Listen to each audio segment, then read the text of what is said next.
चलिए जी आगाज़ करते हैं हम अपने इस लेक्चर का जिसके अंदर हम बुनियादी तौर पर ये कवर करेंगे कि हमने लास्ट लेक्चर में सब लीज तो पढ़ ली।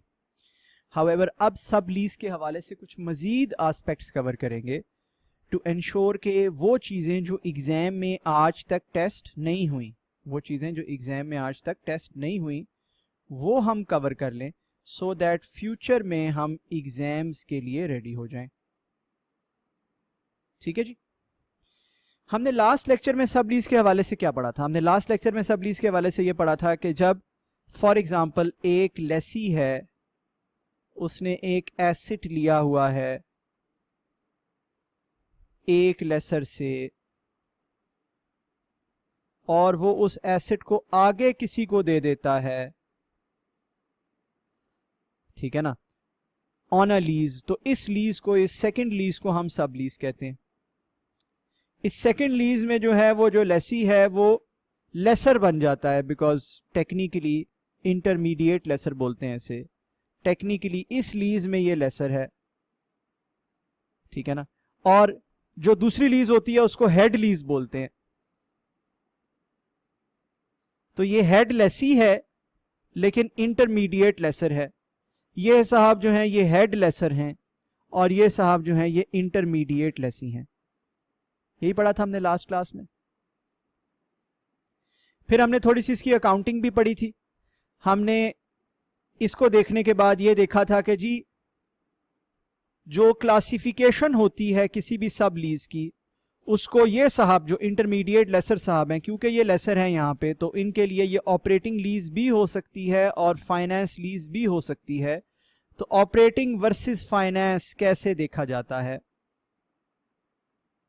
फिर हमने ये भी देखा था कि ये दोनों की सेपरेट अकाउंटिंग करेगा। हेड लीज की अलग से अकाउंटिंग जारी और सारी रहेगी और सब लीज की न्यू अकाउंटिंग शुरू हो जाएगी।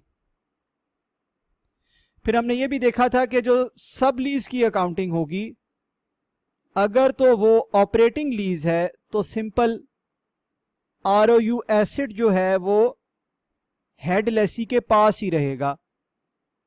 आरओयू एसेट किसके पास रहेगा? हेड लेसी के पास ही रहेगा।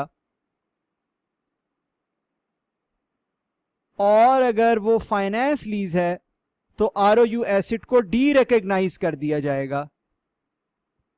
आरओयू एसेट को डी रिकॉग्नाइज कर दिया जाएगा। ऐसे ही है, यही पढ़ा था हमने। इस चैप्टर में या इस लेक्चर में हम मजीद सब लीज के हवाले से कुछ चीजें पढ़ेंगे। हम पढ़ेंगे कि कभी भी जब सब लीज होती है तो हेड लेसी, ठीक है ना, ये हेड लेसर नहीं है, ये हेड लेसी है, या इसे आप इंटरमीडिएट लेसर भी कह सकते हैं।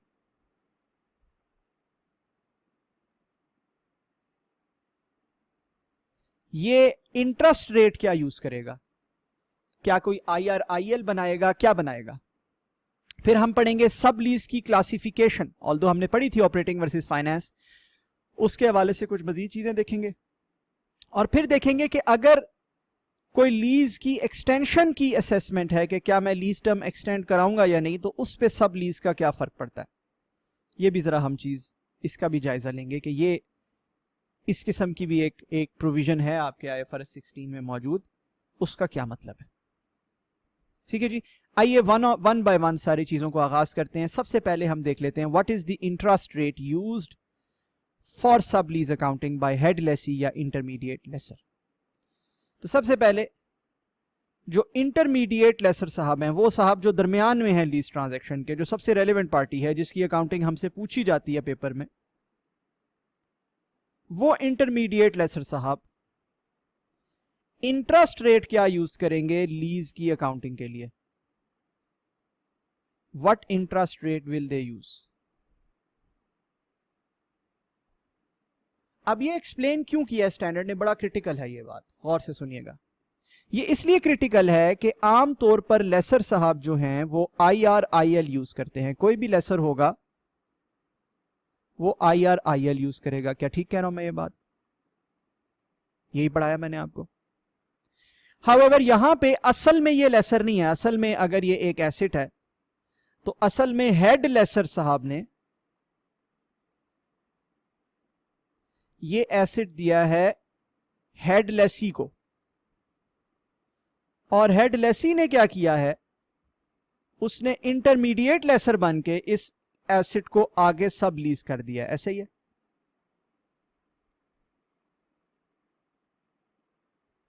To intermediate Lesi, correct. अब जो ओरिजिनल लेसर है वो तो हेड लेसर है, ऐसे ही है ना। ओरिजिनल जो IRIL है वो तो हेड लेसर को पता होगा, अब उसने IRIL इंटरमीडिएट लेसर को बताया या नहीं बताया ये तो हमें नहीं पता। क्या ख्याल?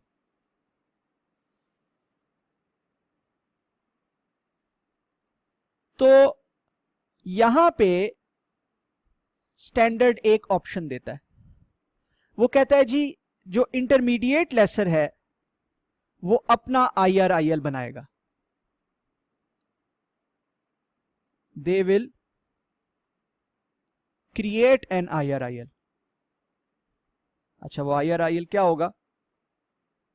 वो IRIL वही होगा जिसमें अगर तो एसेट फाइनेंस लीज पे जा रहा है तो आज के दिन ROU एसेट की fair value plus initial direct cost of intermediate laser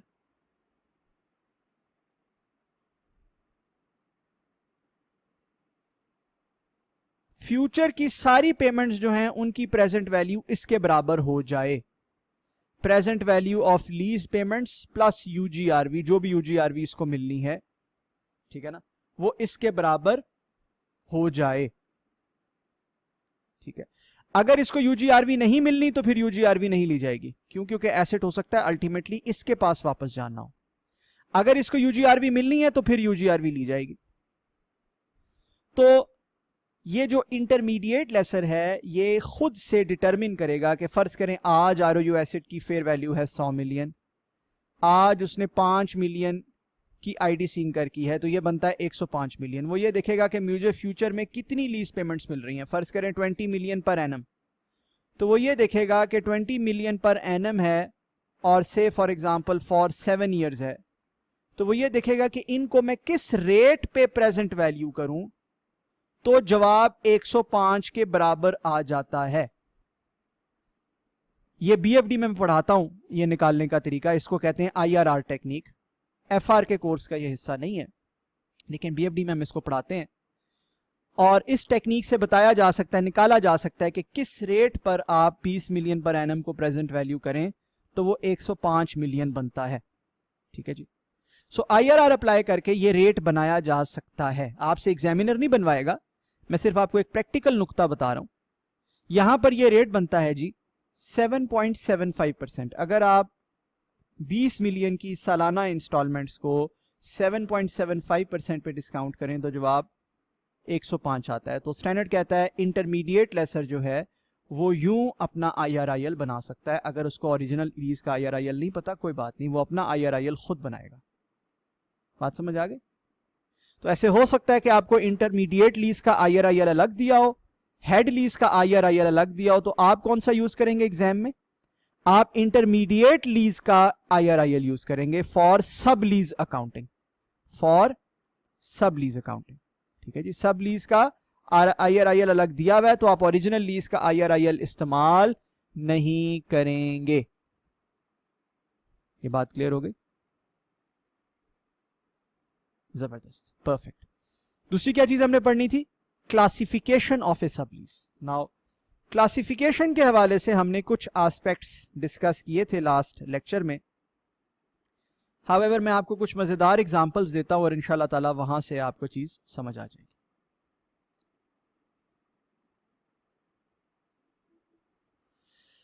सबसे पहले मैं लिख रहा हूं हेड लीज का tenure,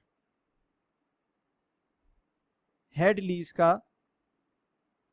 total tenure, total term कितनी है उसकी। फिर मैं लिख रहा हूं हेड लीज की रिमेनिंग टर्म। क्या? रिमेनिंग टर्म, यानी कि जिस दिन सब लीज हुई है, क्या जिस दिन सब लीज हुई है उस दिन से आगे कितनी टर्म बाकी रहती है। रिमेनिंग टर्म, हेड लीज की रिमेनिंग टर्म। ठीक है जी बात।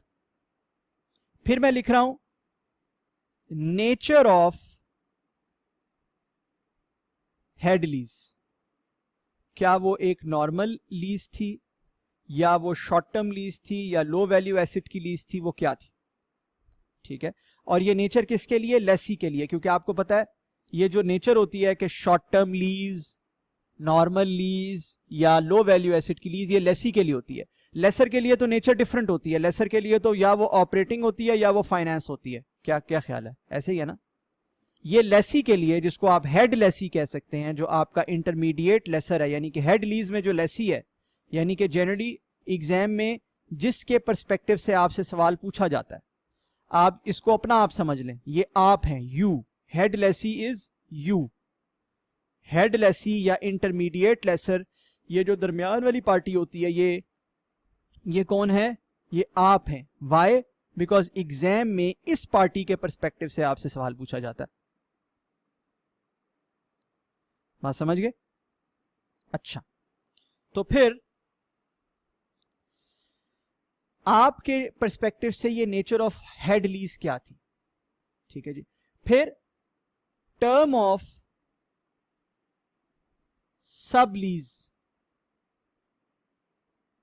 क्या है, और फिर हम बताएंगे कि कैटेगरी क्या होगी सब लीज की। क्या वो ऑपरेटिंग लीज होगी या वो फाइनेंस लीज होगी, और ये किसके लिए होगी? ये होगी फॉर इंटरमीडिएट लेसर या हेड लेसी, जो मर्जी कह दो उसको, दोनों नाम उसी के हैं, इंटरमीडिएट लेसर या हेड लेसी। ठीक है जी। तो आइए जी पहले सिनेरियो 1 बना लेते हैं। What is scenario 1?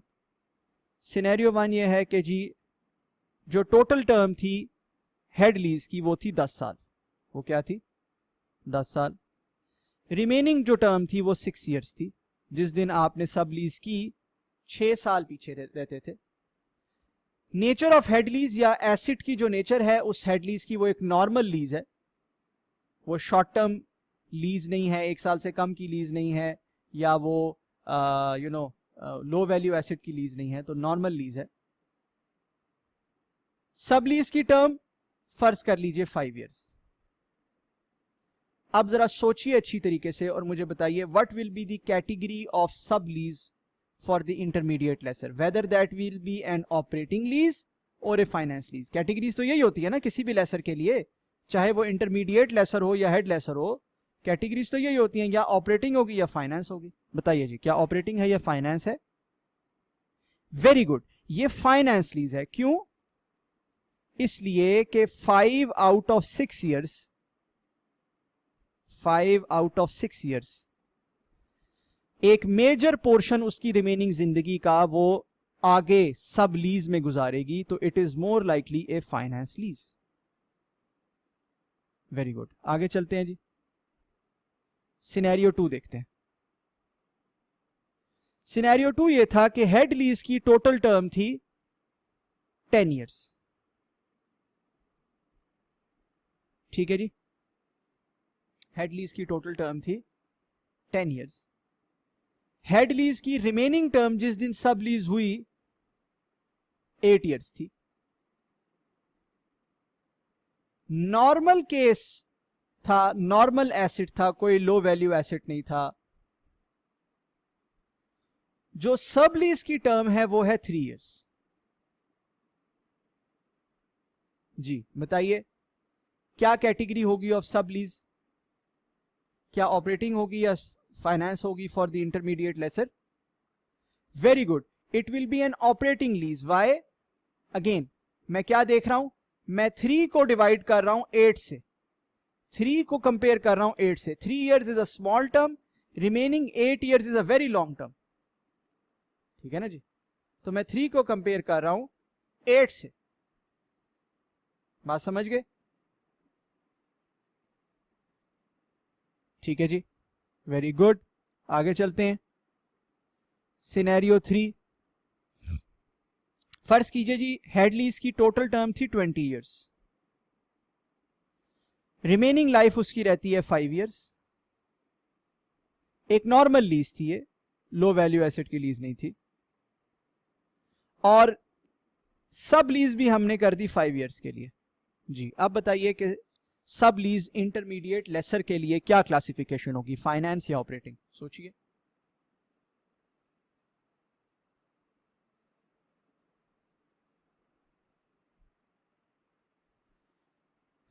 सोच लिया जी आपने, वेरी गुड। ऑपरेटिंग लीज नहीं बनेगी ये, this will be a finance lease. Why? गौर से सुनिएगा, आप में से अगर कोई 5 ईयर्स को 20 ईयर्स से कंपेयर कर गया है, ये गलती कर दिया आपने, तो बिल्कुल गलत है। आपने इसके साथ तो कंपेयर ही नहीं करना होता, आपने तो इसकी रिमेनिंग टर्म से कंपेयर करना होता। तो ये 5 ईयर्स ही होगी। ठीक है जी, बिल्कुल ठीक है, परफेक्ट। आगे चलते हैं।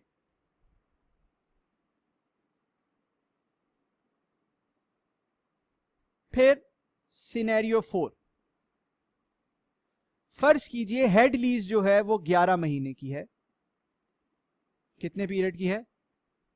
11 महीने की है। और हेड लीज की रिमेनिंग टर्म जो है वो 10 मंथ्स है। जिस दिन हमने सब लीज की उसकी कितनी टर्म रहती थी? 10 महीने, यानी कि 1 महीने के बाद ही, हमने लेने के बाद 1 महीने के बाद ही सब लीज कर दी। हेड लीज की नेचर जाहिर है शॉर्ट टर्म लीज की है। क्या नेचर है इसकी? शॉर्ट टर्म लीज की है। वाई? बिकॉज 10 महीने के लिए हमने, या 11 महीने के लिए हमने टोटल एसेट लिया है, 1 साल या उससे कम का अरसा है, 1 ईयर और लेस देन 1 ईयर, तो it's a short term lease. बिल्कुल ठीक है। नाउ द टर्म ऑफ सब lease is defined as 10 months.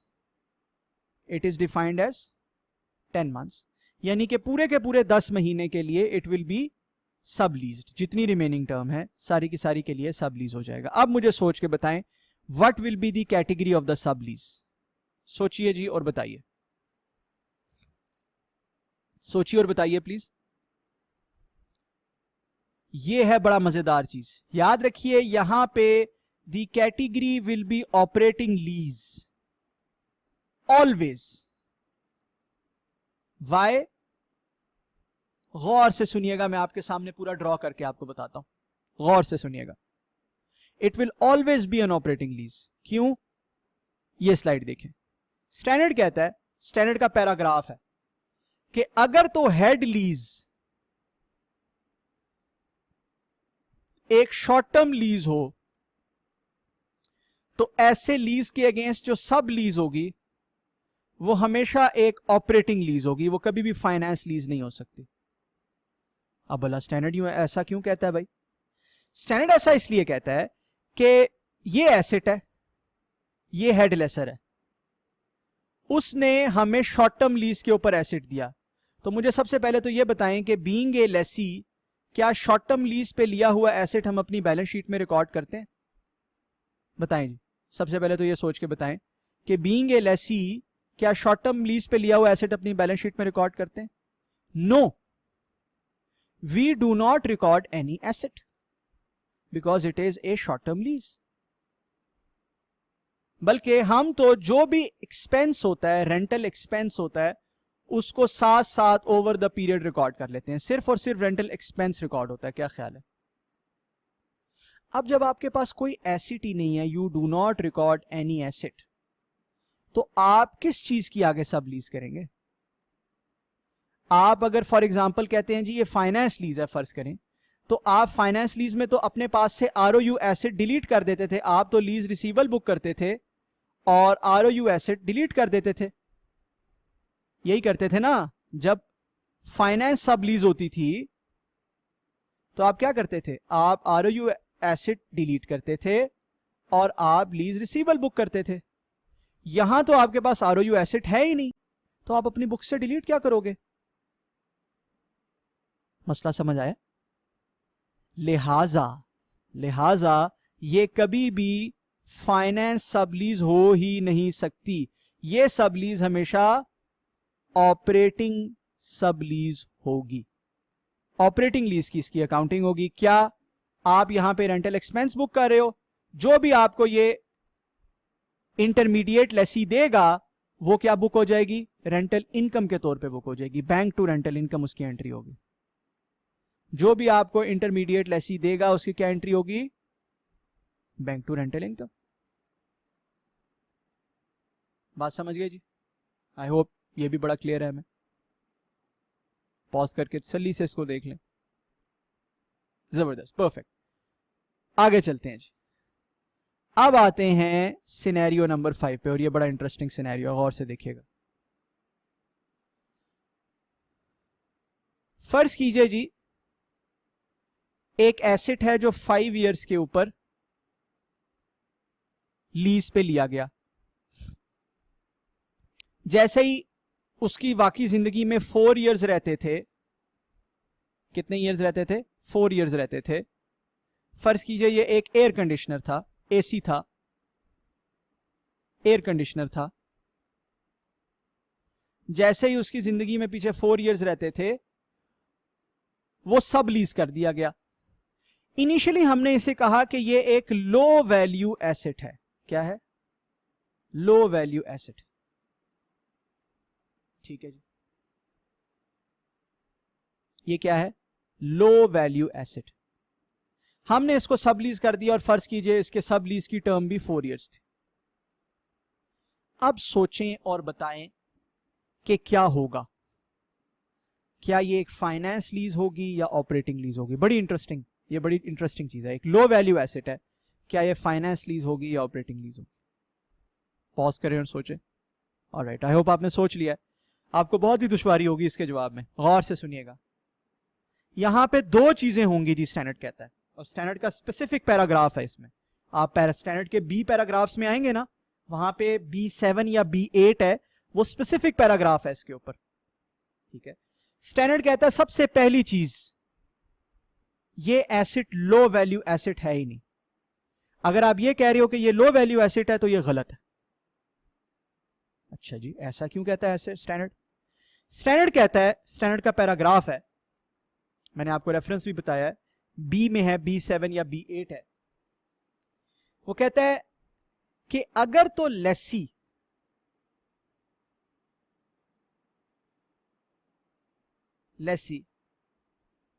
या सब लीज कर चुका है या एक्सपेक्ट करता है कि वो सब लीज करेगा किसी भी एसेट को, तो ऐसे एसेट को लेसी लो वैल्यू एसेट नहीं कह सकता। It is not a low value asset. It can not be classified as a low value asset. Why? बढ़िया, अब आप पूछेंगे वाई स्टैंडर्ड में ये तो लिखा हुआ है कि भाई नहीं कर सकता। क्यों भाई? अगर वो इतनी अदना और इतनी फजूल चीज है तो फिर आप उससे इनकम कैसे कमा रहे हैं? अगर वो वाटर कूलर टाइप और टेबल्स और चेयर्स टाइप कोई अदना सी फजूल सी चीज है तो आप उससे इनकम कैसे कमा रहे हैं? आप उसको सबलीज कैसे कर रहे हैं? अगर आप उसे सबलीज कर रहे हैं तो भाई जी ये एक लो वैल्यू एसेट नहीं है। It can not be classified as a low value asset. आप इसे सबसे पहले तो ये कहेंगे कि ये लो वैल्यू एसेट हो ही नहीं सकता।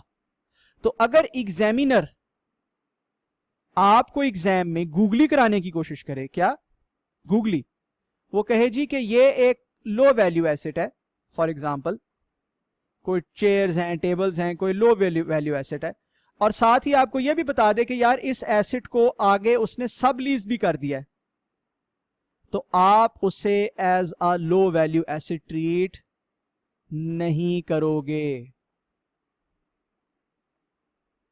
आप कहोगे स्टैंडर्ड का खास पैराग्राफ है, वो कहता है कि जब भी एसेट या सब लीज हो जाए या एक्सपेक्टेशन हो कि इसको सब लीज कर दिया जाएगा, ऐसा एसेट लो वैल्यू एसेट नहीं हो सकता। अगर उसने एग्जाम में, एग्जामिनर ने या उस एंटिटी ने ऐसा किया हुआ है तो दिस इज एन एरर। फिर आप उसको IS 8 के मुताबिक, अगर प्रायर पीरियड एरर है तो फिर उसको IS 8 के मुताबिक ठीक करोगे। ठीक है, अगर उसको पता था कि ये मैंने सब लीज करना है फ्यूचर में और उसने नहीं किया तो दिस इज एन एरर। बात समझ रहे? तो कोई भी ऐसा एसेट जो सब लीज हो सकता है उसको लो वैल्यू एसेट ट्रीट नहीं कर सकते। सो सबसे पहली तो गलती यह है कि it will not be treated as a low value asset. सबसे पहले तो आप इसको काट दें, इट विल बी ट्रीटेड और classified as a normal lease. तो सबसे पहले तो ये हो गई नॉर्मल लीज। बेशक एयर कंडीशनर है, कोई बात नहीं, it still be treated as a normal lease. Now as soon as it becomes a normal lease, अब आपका जवाब आसान हो गया। क्या ख्याल है? अब ये कौन सी होगी? 4 ईयर रिमेनिंग टर्म है, 4 ईयर टर्म ऑफ सब लीज है, तो ये क्या होगी? Finance lease. और चूंकि ये एक नॉर्मल लीज के तौर पे ट्रीट हुई है तो आपके पास ROU एसेट होगा, ऑब्वियसली होगा। तो फाइनेंस लीज जब आप इसको करेंगे तो आप इसे ROU एसेट जो है वो डी रिकॉग्नाइज कर देंगे। Bank, sorry not bank, receivable, lease receivable to ROU asset. समझ गए? ये थी जी क्लासिफिकेशन ऑफ ए सब लीज। आई होप आपने बड़े मजे के कुछ नए पॉइंट्स जो हैं वो पढ़े हैं। ठीक है जी।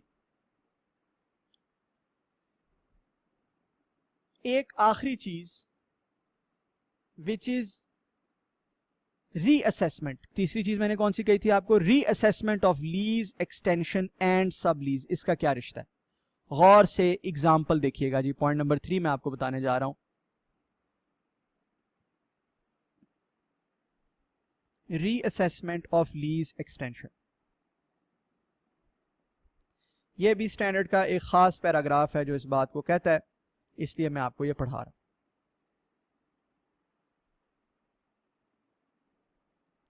क्या कहता है जी स्टैंडर्ड का खास पैराग्राफ?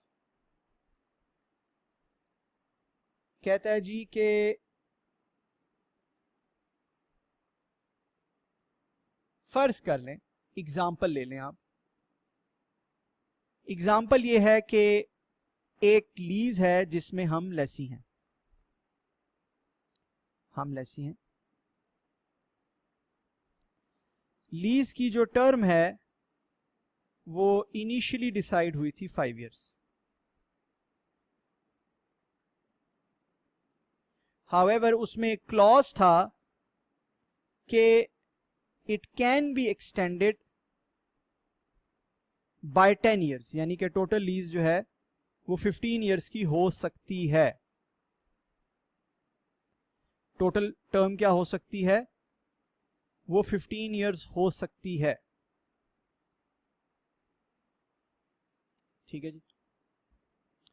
अब हुआ ये कि ईयर 1 गुजरा, ईयर 1 के एंड पे आपने ये कहा कि जी मैं ये लीज का जो एक्सटेंशन क्लॉज है ये एक्सरसाइज नहीं करूंगा, विल नॉट एक्सरसाइज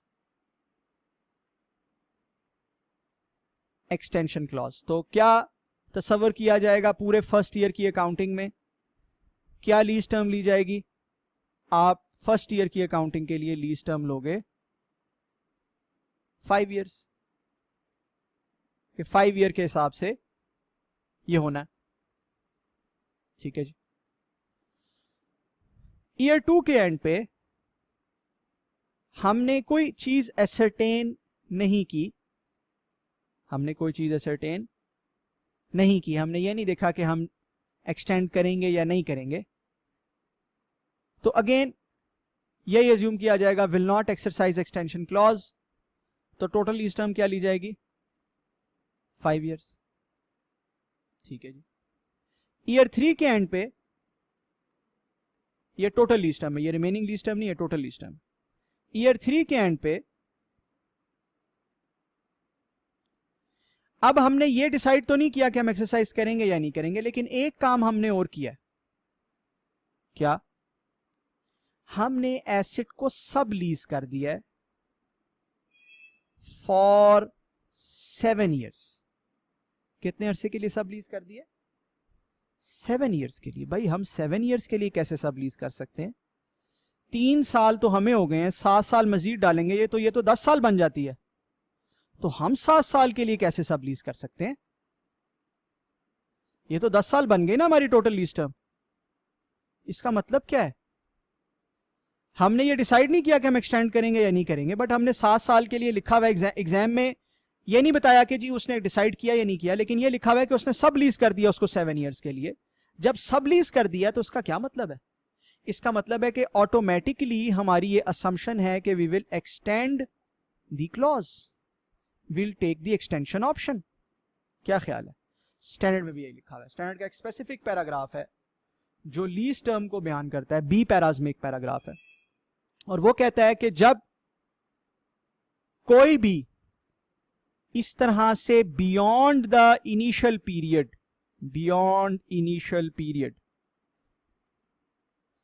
सब लीज कर दे किसी भी एसेट को, तो आप ये समझें कि उसने एक्सटेंशन ऑप्शन एक्सरसाइज करना है, will exercise the extension option. उसके बगैर ये मुमकिन ही नहीं है कि उसने यूं किया हो। लिहाजा अब आप जो टोटल लीज टर्म है वो 5 साल नहीं, वो 15 साल है। आप 10 साल उसे एक्सटेंड कराएंगे और 15 साल करेंगे। अब जब आप लीज टर्म एक्सटेंड करते हैं यानी कि 5 से 15 पे लेके जाते हैं, तो इस चेंज की क्या अकाउंटिंग होती है?